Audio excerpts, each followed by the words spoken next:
નમસ્કાર, આપ જોઈ રહ્યા છો નેશન પ્લસ ન્યૂઝ. હું છું આપની સાથે હેતલ ભગત. આજ રોજ પવિત્ર યાત્રાધામ શામળાજી ખાતે રંગોત્સવની ઉત્સાહભેર ઉજવણી કરવામાં આવી હતી, જેમાં ભગવાન શામળિયા પણ અબીલ ગુલાલના રંગે રંગાઈ ગયા હતા. ભક્તો દ્વારા ચાંદીની પિચકારી દ્વારા શામળિયા શેઠને કેસુડાનો રંગ લગાડીને રંગ પર્વની ઉજવણી કરવામાં આવી હતી. રંગોત્સવના પાવન પર્વે ભગવાનને વિશેષ શણગાર પણ કરાયો હતો, જેના દર્શનનો લાભ લેવા માટે વહેલી સવારથી જ મોટી સંખ્યામાં ભક્તો ઉમટી પડ્યા હતા. સવારની શણગાર આરતી પહેલા જ રંગોત્સવની ભારે ઉત્સાહભેર ઉજવણી કરવામાં આવી હતી. આજના પવિત્ર દિવસે શામળાજી મંદિરને ફૂલોથી સજાવી દેવામાં આવ્યું હતું.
હું અહીંયા શામળિયા ભગવાનના મંદિરમાં દર્શન કરવા આવી છું અને બહુ બધા ભક્તો પણ આવ્યા છે. આજે શામળિયા ભગવાનના મંદિરમાં અમે બધાએ હોલી પણ રમી અને શામળિયા ભગવાન જોડે અમે ચાંદીની પિચકારીથી શામળિયા ભગવાનને હોલી ધૂળેટી રમવામાં આવી છે અને બહુ આનંદ આવ્યો છે.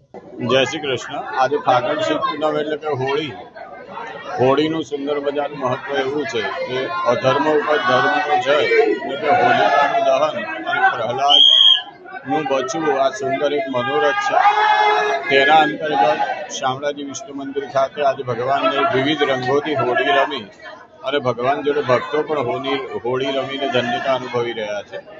હમણાં હાલ શણગાર આરતી થઈ, ત્યારબાદ ભગવાનનો સેવાનો ક્રમ જેમાં 12:15 વાગે રાજભોગ, 2:15 વાગે ઉત્થાપન, 6:30 સંધ્યા અને 8:15 શયન, 8:30 ભગવાનનું મંગલ થશે. આજ રોજ સુંદર મજાનો પવિત્ર દિવસ હોય અનેક ભક્તો ભગવાન જોડે હોળી રમી અને પોતાની ધન્યતા અનુભવી રહ્યા છે. અનેક ભક્તોએ દર્શન કરી હોળીનો લાભ લીધો છે. મહેન્દ્ર પ્રસાદ, નેશન પ્લસ ન્યૂઝ, અરવલ્લી. સમાચારોના સતત અપડેટ મેળવવા માટે અમારી નેશન પ્લસ ન્યૂઝની યુટ્યુબ ચેનલને સબસ્ક્રાઇબ કરો, બેલ આઇકન દબાવો અને જોડાયેલા રહો ફેસબુક, ઇન્સ્ટાગ્રામ અને ટ્વિટર પર.